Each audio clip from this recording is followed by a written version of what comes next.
Welcome again to this session 4 session in our introduction to performance management. So what we've covered in this module is the goals of performance management, the components of the process, the difference between performance management and a performance appraisal, determinants of performance in organizations, the purpose of performance management, the cycle. And now we're going to look at the criteria for measuring performance. So we consider that there are about 5 main criteria that we're going to use to be able to measure, to look at performance measures. And the first one is that all performance management systems must have strategic congruence. Now, the importance of doing this session is that when it is you are going to have to evaluate performance management systems in organization, these are the things that you are looking for. So you want to be able to identify the extent to which the performance management system is aligned to the organization's strategies, goals, and culture.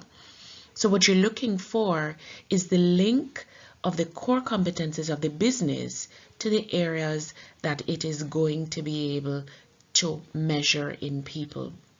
Say, for example, we're in the business of making bread.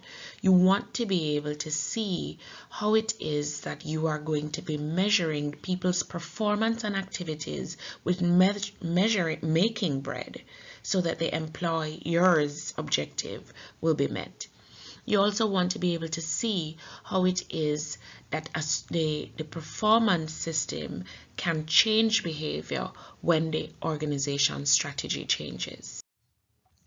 The next one we're going to look at is its validity. Now, the validity talks about the extent to which the system assesses the relevant aspects of performance. So you're looking to see whether it is that you can identify how this performance management system assesses the aspects of performance that directly relate to how it is that the organization will function. And the aspect of validity we're looking for is content validity. And it talks about filtering the tool that takes out all other aspects that control performance. So say, for example, we're talking about the making of bread.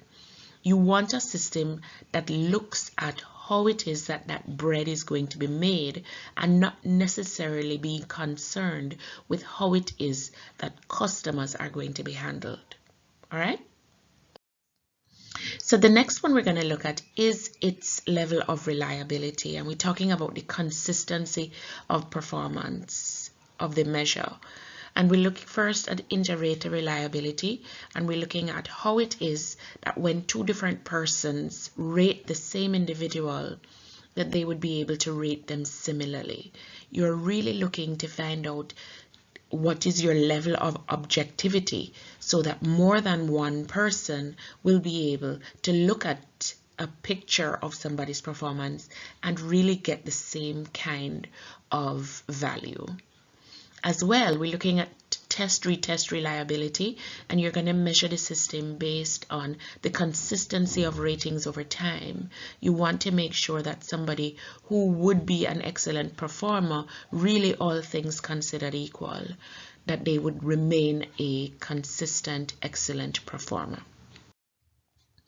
Acceptability is the one we're going to look at next, and we're looking at the level of acceptability that people have of the tool. Now, you're looking at whether the system is used, whether it is considered fair by the people who work there, whether that fairness is procedural fairness, whether the level of participation in the development of the system was clear, whether it is that people, the system in itself offers the feedback into how it is that disagreements are going to be had, whether there is a system to handle that, and whether the outcome of the performance is clearly communicated.